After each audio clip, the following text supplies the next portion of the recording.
Greetings and salutations, everyone. I hope everyone is still doing well. Welcome back to tonight's second half. Before we jump into it, a couple links. As you know, I rely on Patreon, PayPal, channel membership, and the merch to help the channel to continue to grow and go. Links to Patreon, PayPal, and channel membership are in the description below. Merch displayed directly under the video. Also, Dogman Frightening Encounters, Volume 1 through 3, the audiobook versions. They were written and researched by Tom Lyons, narrated and produced by me, Jeff Nadolny. Those audiobooks are available on Audible, Amazon, and iTunes, links to which are also in the description as well. And finally, last but definitely not least, if you'd really like to help support this channel to continue to grow and go, simply subscribe. It does not cost you a cent. Click that like button, takes half a second. If you don't want to miss out on any of the informative uploads I put out daily, click that bell icon, and folks, please leave a comment. Why? Well, because all of these things, they really do help this channel to continue to grow and go, and yes, they definitely matter. Now everyone, I have taken far too much of your time. Let's jump into tonight's second half, shall we? Today's first encounter. Hello Jeff, my name is JMW. I've had a couple of encounters that I'd like to share with you. You can narrate them on your channel if you choose to. First encounter was in 2002. So, I've been thinking about writing this out for some time now. I am no writer, but the story goes like this. Also keep in mind that I'm going to see how a more condensed version is first and go from there. 2002, 2 weeks before Christmas, I was having trouble sleeping. So I decided to go coyote hunting by myself. No one knew I had even left. It was about 11:30 at night. No cell phones of any kind. Definitely a bad idea. I start my trek, as always, down a well-used trail until reaching a steep section covered in multi-flora rose bushes. However, I had previously cut a path, and it wasn't hard to navigate, even in the snow that had been falling. I continued down the hill until reaching a large ravine that sits not far from my house. Moving to my left, I went about another 100 yards or so to where this all plays out, and you can cross a shallow stream. I crossed the stream and proceed up a long, snow-covered hillside trail. Getting to the top, I went into action, setting up all of my gear and finding a spot with a good backrest and nice firing lanes. My back rested against a large pile of crush and run. My shotgun leveled across my knees. I sat there, getting colder and colder, and more snow covered by the minute. So after 45 minutes to an hour, I decided to quit and pack everything up. This is when things get scary. I grabbed my red filtered 1,000,000 candle power field spotlight. When I turned it on, luck was on my side, and I saw it around 10 feet away. Nose to the ground in my direction on all fours, the light coming on didn't even startle or faze this creature. It's like it knew right where I was and knew the light would be on at any second. It then took a step toward me, lifted up onto two legs. It didn't break or crack when standing up. The only noise that I could note was a low, deep-sounding pop in its rib sternum area. It stretched out and puffed its chest as if it wasn't big enough. I would have to say it was at least 7 to 8 feet tall, with 5-fingered hands and 2-inch claws. This Dogman never opened its mouth, so I cannot comment on its teeth. It took a step toward me, and having my shotgun already leveled, I fired a shot that hit it right in its mid-upper portion of its ribs. Mind you, that hitting something this close with a shotgun usually causes a major hole and nothing could walk away from it. The shot let loose a mist of blood in the red-tinged light of the spotting lamp. It let out a loud yelp, then tucked its ears and ran to my right. It made it out of the light circle in 2 strides. I fired 2 more times at it, but it was much too quick and I missed. I got up and started walking in the direction it ran. Forgetting momentarily to reload my shotgun, I walked for about 10 feet and found a large pool of blood. Then walked a few feet more and found less blood. This process repeated until I was around 30 feet from where I initially started and there was no blood, just footprints. It's as if this thing could regenerate or something to heal itself of such a massive wound so quickly. I stopped, realized how stupid I was for going after this thing after it just had been wounded. I didn't know they hunted in packs back then. I just thought I had encountered a real-life werewolf. I then trudged home in the night with a surely wounded God knows what potentially circling me the whole way I go. I took my time getting back. It took me 2 hours to walk what normally takes 20 to 30 minutes. I made it back home, went to bed, and never spoke of that night again until 2019. I hardly hunt anymore due to health problems, but even if I was healthy going back out there, you would always be looking over your shoulder. However, I am working on getting a group of professional cryptid researchers to come and take a look. My second encounter was back in 2003. While walking to a friend's house, I was met by a large canine coming out of the woods in front of me, about 50 feet. It looked like the combination between a bull mastiff, a Rottweiler, and a Doberman, only this animal was between 3 and 4 feet at the shoulder while on all fours. It seemed to be at least 3 times the size of a mastiff. It was a solid-looking animal. I watched it as it covered that 50 feet in less than 5 seconds, and it was to me. It got right up to me and lunged forward to attack me using only its mouth. I had no weapons or no good defense alternatives, so I did the only thing that popped into my mind. I turned my body to the right and rammed my arm as deep down this thing's throat as I could go, which was a few inches past my elbow. It must have been a juvenile, as it was inexperienced and its teeth weren't extremely sharp yet. I barely had a scratch on me after jamming my arm down its gullet. I then grabbed it around the neck with my free right arm and began trying to choke it with all my strength. I squeezed for a good 2 to 3 minutes. The tension in its body relaxed, and then I slowly stood up and shook the goo off my left arm. Talk about the smell of death. It only took a minute or so for the creature to get back on all fours. It stood there gagging for a minute, then locked eyes with me. It gave me this look of, "You bastard." Then it turned and ran off back into the woods. Both of its front feet were actually hands, as it did have 5-digit finger, although the claw-like nails at the end were less than 2 inches. I didn't get a good look at its back feet. It had the most golden yellow eyes I'd ever seen. Again, this event took place at nearly dusk, so I didn't make out any colors, well, other than it was dark. Not jet black, but a very deep brown coloration. If I had to guess, I'd say it was 6.5 feet long, snout to the base of its tail. This one had a longer tail. It was about 2.5 feet long. Also, it felt like it weighed 200 pounds. It was probably heavier than that, but I once again was lucky and was pretty strong in my younger days and was able to stalemate its attack. I've not shared this story with very many at all. All I ask is that we keep it in this group until I decide that I want to share it.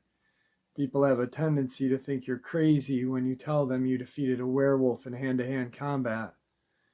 It appears that there may be living, breeding population of them in this spot, and I am intending to find out this summer. Today's second subscriber submission. Hey Jeff, how are you? I have a video of a black orb or something following me around Lake Giacomo the other day. The same lake I saw the invisible entity with my boyfriend. I say invisible, but you can't see something invisible, so it was more like an imperfectly invisible entity such as the predator when he is in cloaking form. If you would be interested in that video, the Orbs, well, there are several videos. I will see what I can do to get them shortened and made into one video so that I can actually send it, because my phone won't let me send huge videos. So let me know. Thanks, Jeff. I also have a video of extraordinary energy that you can actually see on the camera at my boyfriend's house radiating everywhere. He would not want to have that posted publicly, but I could let you see it if you wanted. And I have encounters like one time when we were looking for arrowheads and we went out at night. Something was throwing little pebbles at us. The pebbles would land right in front of our heads as we bent over looking into the water. That takes some precision and intelligence to do. We were there for hours and it happened many times. And at first I wasn't even sure if it was happening. I would hear it. I could see the water move in front of me, but it didn't register until like 5 times. And I was like, okay, what the heck? My first thought was my boyfriend was doing it. And he said no, it was happening to him as well. And so something intelligent was there throwing little pebbles right in front of our heads, not hitting us, but messing with us. Like I said, that takes some intelligence. The terrain surrounding us was very remote. There's a few houses around there, but there's a lot of woods, and it's out in the country where anything could hide if it wanted to be hidden. And there's also a known Indian burial mound close to the spot. And I'm just giving you a slight detail about it. If you wanted to know more, I'll write them out for you. Like the other night, my boyfriend was out and about, and he had heard something he had never heard before. A howl, like, I don't know how it sounded. He says coyotes just went crazy, so I don't know what it was, but it sounded like a Dogman to me, as what he described the howl sounded like. Another time he saw something in the little patch of woods at night in the middle of this town. I mean, not even in a town, it's a city. And when he saw it, he immediately picked up a stick and started kind of sharpening against a tree for protection. It had an elongated snout. It looked emaciated, and when he saw them, his son and him took off running on 4 legs. It then stood up and started running on 2 legs as it was running. He said he saw tracks in the snow like he had never seen before. These tracks were not of anything he had ever seen, and couldn't even place them with something possibly that's known to exist. And there's another time when I was by myself. I was out at the end of this trail in the same patch of woods where my boyfriend had dropped me off and took his bike to the top, and I could hear his dirt bike at the top of the trail, and that's a little ways off, so I knew he wouldn't be able to hear me. I heard chains or something and started walking up the trail toward it, thinking it was a person. I guess I forgot to say it was dark out, like 9 p.m. on a summer night. The sun had gone down. It was dark enough that you could not really see too far off. So I started walking toward it. I said hello, and all of a sudden it starts on 2 legs running up the side of the hill, and I could hear the chains rattling. Maybe they were hanging off the side of its belt or something. I don't know. I couldn't see a belt. I couldn't even see chains. I could hardly see and make out the figure, and then it turns directly toward me and starts running towards me. It begins morphing into a dog-like creature. Looked like German Shepherdish to me, as far as I could tell. And the whole time it was just a really pale green glow about it. And at first it looked like a person going up the side of the hill, but then when it turned towards me and morphed into this ghost dog, is what I call it, it went down on all 4s and just ran at me. I know it sounds crazy. It was definitely weird. I can't explain it any better than that. So I turned around without even trying to comprehend what I was looking at, and I yelled help, and it ran up the other way and ended up going up another trail that is just not really a trail you'd want to go up, especially in the dark. I had no flashlight. It's just not easy. It's steep. It's hard to climb up there. Anyway, I just wanted to give you some ideas of the encounters that I've had. Thanks, Jeff, for what you do. Today's third subscriber submission. Jeff, thank you for taking your time out to read my email. It was the summer of 2006, the 4th of July. I was driving down an old highway that had cornfields on each side. I was heading to pick up my little sister and her boyfriend at the time. They both were not at their job, and their boss said they would be back in 30 minutes, so I figured I'd just head home and wait for her phone call. It was now 12:01, and I had just crossed the bridge. It was about less than a mile from the turnoff to the old dirt road that I needed to head to my house. The road is now paved, for it's in city limits. I looked over to the cornfield on my right, for I had an odd feeling something was not right. Also, I wasn't the only person on the highway either. There was traffic on the oncoming lane. When I looked over to the cornfield on my right, I saw this strange dog coming out of it, and it ran across the single-lane highway. I saw eyeshine still on the right shoulder of the highway. When it came up on it, my headlights and the other car's headlights lit the area, and I saw what looked like a hyena. I looked into the cornfield and saw another one, but the thing had the face of a man, like if it was shifting into a creature, like the two he was following. But I locked eyes with both of those hyenas. I made my turn onto the dirt road that was about 20-30 feet away from what I saw. I wasn't too happy to be called at 1 a.m. to pick up my sister from work and drop off her boyfriend.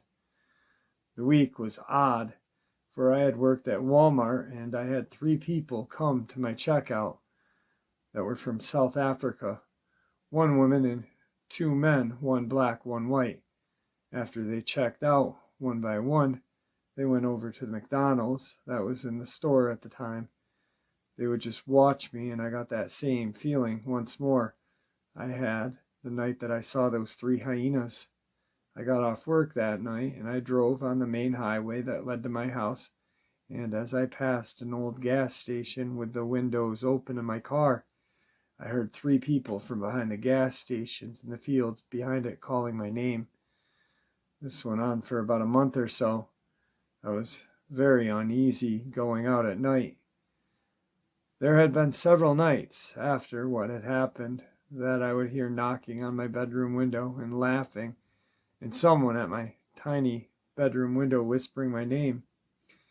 But it would only be on nights my little sister would stay the night at her boyfriend's, for it mainly happened when I was alone, like they planned it as if I told someone. They would think I was crazy. After that summer, I hadn't seen them or heard them again, but I still get an uneasy feeling every few years during a summer night. Part of me wants to see them again, but part of me does not. I am worried I wouldn't walk away from it this time. Thank you, Jeff, for all you do. Today's 4th subscriber submission. Hey, Jeff, how are you? I'm scheduled to retire in 6 months, but I took a leave of absence shortly after my encounter, which will postpone my retirement. I've heard stories and have gotten calls for a year, and I chalked it up to misidentification or a Sasquatch, which I've seen plenty in my career. My encounter happens as I was responding to a call of who I knew the residence of the caller, which I cannot disclose, due to a tragic mauling that happened years ago, which my supervisor at the time told me is one of the worst crime scenes he had ever seen. So the call was a couple of guys stalked by a couple large coyotes as they were trying to finish loading their truck for a customer for their move. I reached the property off of Old Taylor Road. It was 8 p.m., relatively getting dark. I had all my lights on, so the area was lit up well. I exited my car with my AR at hand, went to the shed where they barricaded themselves in. I was able to get them to come out. I asked them about the resident that lives here. I was told that they were moving, and they hadn't been on the property for days. They asked if I could stay as they finished loading. It'd be about 30 minutes. I obliged. They finished up and headed out. I walked back to my patrol car, which was about 20 yards away. I started getting this uneasy feeling like I was being watched. I got into my patrol car and started my report. As I was doing that, I heard a guttural growl and looked up to see a werewolf that looked like the Van Helsing one standing 15 feet in front of my car. I put my car in reverse and I was about to proceed. There was one in the rear. They had me boxed in and slowly approached my vehicle. My AR was less than a foot away, but was already secured, so it would have taken me a few seconds to unhinge it, and I felt it wouldn't be enough time before they were on top of me. As it got a foot from me, I turned my siren on, and the PA, which caused this screeching noise. It put its raccoon-like hands to cover its ears and leapt off into the brush. I took off to the main road with the emergency lights and speeding all the way back. I always thought that the victims were not seeing what they said, convincing them that it was something else to everyone. I am truly sorry that I did that. And I am truly sorry for all who have gone through this too. Today's 5th subscriber submission.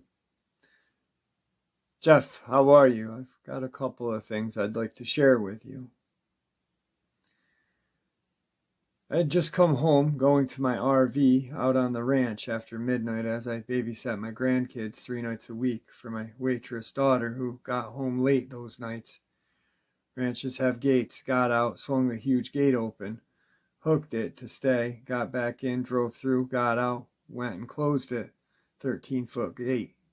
Got back in the car, started slowly rolling uneven dirt area, riding the brakes which lit up behind my car brightly. Glanced in my side driver mirror to see a dark, shaggy, and at least 7-foot tall werewolf-looking creature standing in the vegetable garden that was next to the gate I'd come through. It was about 13 feet from where I had just did the gate. It was standing sideways as I viewed it, shoulders rolled lanky forward, but standing on 2 legs just like a human being. Its arms hung lankily to its side. Its head was flopped forward and down, so its whole long muzzle was resting on its neck-chest area. It was totally passed out. I realized it was in a deep trance state. I know for a fact that the beings with UFOs put that being there, knowing I'd be getting home late and had to get out and do the gate. They put it there on purpose. They have to transport cargo holds, just like we do on Earth in their ships, by which they transport and drop off creatures on our land waterways, even the flying cryptids, all of it. They're doing it all. This whole mess with monsters on Earth is them doing it in their ships, UFOs. They landed a saucer on the next ranch over, and I saw it another night, late, coming home when taking care of my grandkids while my daughter was at work. It was blindingly bright, flashing strobe lights of different colors, and it was actually on the ground, way the hell out in the neighbor's ranch pasture. Anyway, so the werewolf had a spiky mohawk of very stiff-looking hair sticking straight up and out from the top back head area down to its shoulders like a wild boar hair looking. I think it was a mane, but it stood up and out because its head was flopped forward and a long-ass snout resting on its upper chest. The body, totally steroided out to the max, made Mr. Universe look like a little twerp. I was terrified. It was about 10 feet behind my car as I looked in my side mirror, and was all lit up because my brake lights are bright, and I was riding them, rolling about 2 or 3 miles an hour, staring into my side mirror. The being was in deep trance state, and I was unbelievably locked into my mirror. I couldn't seem to feel time, space, or anything. It was like time stood still, and I was in absolute horror because I thought I was going to die that night. They were going to wake it up, do something. I snapped out of it and gunned the gas pedal, hauled ass 50 feet and around to the back of the barn where my RV is parked 2 feet from my RV door, jumped out, got inside, started frantically locking the door, checking the window locks. Sure curtain cracks couldn't be looked through from the outside, sat down on my bed and felt relief till I thought, hey, wait a minute, why am I feeling safe? It's 50 feet away from where I'm sitting and it's probably still over there standing there. So I sat up most of the night, tired as hell. I work a lot of days cleaning plus babysitting 3 nights a week, and that's a 30-mile round trip through the California mountains each time. But I was terrified. I sat there waiting to die because I really thought they were going to come and kill me. It could have peeled my RV door right off and flung it over its shoulder like a corn chip, snout looking very long, maybe over a foot. Had to weigh a hell of a lot. I'm thinking 500 to 600 pounds. If I had to guess, God, I'm feeling scared just thinking about it. They dropped them off here. And a few other things. Once standing over next to the big pond, maybe 60 feet from the gate I have to go through. Had been a babysitting again after midnight again. Got through the gate and started going slow into the ranch, bumpy dirt area toward my RV. I looked over toward the pond, 60 feet from me, to see there standing a 2 feet werewolf on the trail next to the pond, staring at me. Never moved. At 2 or 3 miles an hour rolling, I stared back in terror into those golden eyes, like buckwheat shaped, which is like a triangle with a fat wide end at the temple and the point of the triangle going in to meet the bridge of the snout. Not eyes like a cat at night in the headlights, not at all. They were very solidly defined in deep correlation, though not translucent. Just deep, strong, glowing color, gold, amber, yellow tone, yellow, the most prominent hue though. Not glowing like light bulbs though, and yet not like nocturnal earth creatures either. You know what, they're like owl eyes. Just remembered the times I've seen owls at night, that deep yellowish golden color with the tiniest hue of amber in them. And the same exact intenseness. When you shine a flashlight on an owl at night, it's not the same eye-shine glow as a cat, deer, bobcat, or mountain lion, or raccoon. The werewolf's eyes are like owl eyes that way. They show up at night, except you don't have to shine any light at the werewolf being. Their eyes are like that without ambient light. Well, take care. Stay safe and watch over your kids every second. Even in the day in the yard, always check their windows, locks, and all window locks, doors too, before nightfall. Never skip it if you're sick, because those things have hands like us, opposable thumbs. And after reading others' nightmares experiences, I've learned that they climb trees like a champ, even if they're carrying a huge dead deer that they have killed 60 feet up a tree, where they often apparently like to be when eating. All I think all the time is, please, dear God, don't let them hurt my family. My 2 grandkids, 12 and 16, they dirt bike and ride in the woods. My daughter won't listen to me, thinks I'm reading too much into this crap or watching too many scary movies, as she puts it. She won't listen. I can't even describe how I feel about that. She lets him go out riding. My heart is broken over that. I'm horrified someday she'll call me and tell me that they went out and never returned. I love those 2 kids more than anything on this earth. They're the most important thing in my life, and I can't protect them. I feel helpless. Good night to you and yours. Again, thank you, Jeff, for all you do. Take great care 24/7. Today's final subscriber submission. Hello, Jeff. I hope you are doing well today. I figured if I was to tell anybody about my past event, you would be one of the few people to believe me. Though I don't know where to start. I guess I'll start with my trip up north when I visited an aunt of mine for a few weeks. Her house had room in the basement, so that was where I stayed. I tend to overheat at night, and I like to either walk around or go outside and relax and look at the stars. That day there had been an animal attack. I can't say wolf for sure because I never managed to see it, but as you will read, I have reasons to believe so. There was a trail of blood leading to the forest from just behind the barn/shed that led to what was left of a deer. Nothing odd there. On that night I was restless and chose to go outside on the front porch. When I stepped outside, I was so relieved by the cold. I didn't bother to look around at first. Then I noticed the quiet.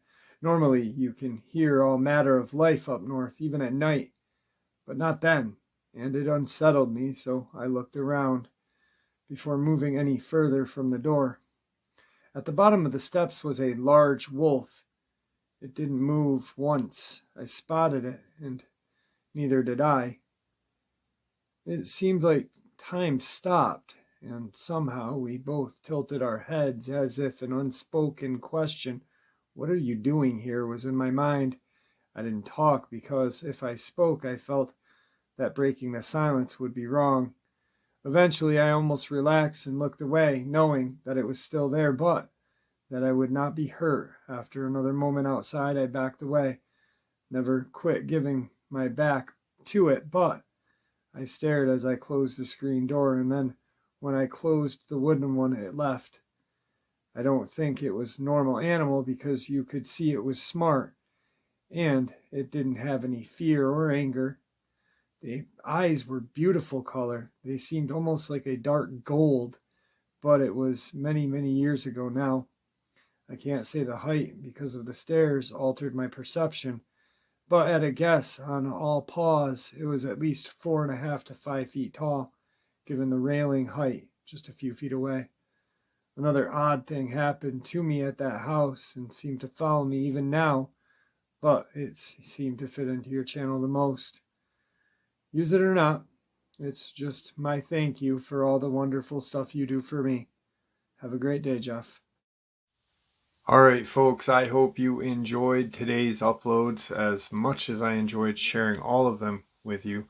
Guys, thank you for supporting this channel. Your support really does make this channel what it is, and it is special. And you guys are the cause. You guys, everything that you do, your community that you guys have just resonates with respect and courtesy. The open ears for each other is just awesome. So thank you. Please, everyone, stay safe, happy, healthy, and ever vigilant, keeping an eye on our children, our pets, our family, and friends. These creatures are real, they are out there, and they are dangerous. Share a little bit of information, that same info we share with each other here on a daily basis with the people that you love and care about, and it may just save their life someday. Guys, also, please share the link to this channel. Let's get me to 100,000. It's been 7 years. I've been pumping out videos, pumping out information. I would love to have that play button on my wall. God bless you all, guys.